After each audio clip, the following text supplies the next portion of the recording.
आणि हे जे लोकेशन आहे ना हे कुठं परदेशात नाही, हे आहे आपल्या महाराष्ट्रात. तिथपर्यंत कसं पोहोचायचं ते पुढं सांग. सकाळी सकाळीच पुण्यामध्ये मस्त चहा टाकला, झुडिओमध्ये मस्तपैकी थोडीशी शॉपिंग केली आणि मग ॲरोनिकाला पाजलं पोटभर ट्रेट रोल. मग सोबत घेतलं जयदीपला आणि डायरेक्ट निघालो आम्ही तामिनी घाटाच्या दिशेने. मग गेल्या गेल्या आपल्याला लागलं मुळशीचं धरण आणि 0 मिनिटात येऊन पोहोचलो आपण तामिनी घाटाच्या तिथे. पण वातावरण इतकं क्वालिटी झालेलं होतं ना, असं वाटत होतं इथंच थांबून घ्यावा. पण आपल्याला रस्त्यात लागणार होती कुंडलिका व्हॅली, म्हणून म्हणलं बाहेरूनच कुंडलिका व्हॅलीचं मस्तपैकी दर्शन बिर्शन घ्यावा.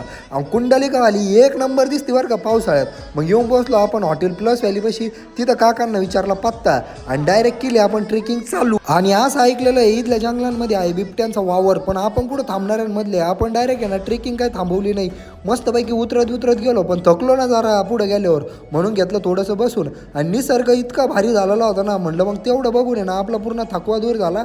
आणि परत आपण ट्रेकिंगला सुरुवात केली जबरदस्तरित्या. म्हणलं होतं ना मीडियम लेवलचा अवघड ट्रेक आहे. मस्त दाऱ्या दुऱ्या खोल उतरून गेलो रिंग वॉटरफॉलच्या वरच्या बाजूला. आणि तिथं इतकं भारी वातावरण झालं. मग आपल्याला कुठं दम निघतो, मस्तपैकी उडी मारली, पोहून घेतलं. आणि तुम्हाला नाही इथं फिश थेरपी पण फ्रीमध्ये भेटून जाईल. आणि हा व्हिडिओ जर घरच्यांनी पाहिला ना, मला डायरेक्ट बांधूनच ठेवतील, म्हणतील तू जाऊच नको कुठं पुढच्या वेळेस ट्रेकला. मग ट्रेक बिक करून नागरिक निघालो आपण कोकणाच्या दिशेने. मग मध्ये हॉटेलला जेवण केलं आणि आमचा मित्र भेटला तिथं सनी आम्हाला. मग मस्तपैकी त्याला खायला बिला दिलं. आणि इथून पुढं चालू होणार आहे आपले कोकणचे व्हिडिओ. त्याच्यामुळे मुकुल साबळेला फॉलो करून टाका, संपला विषय.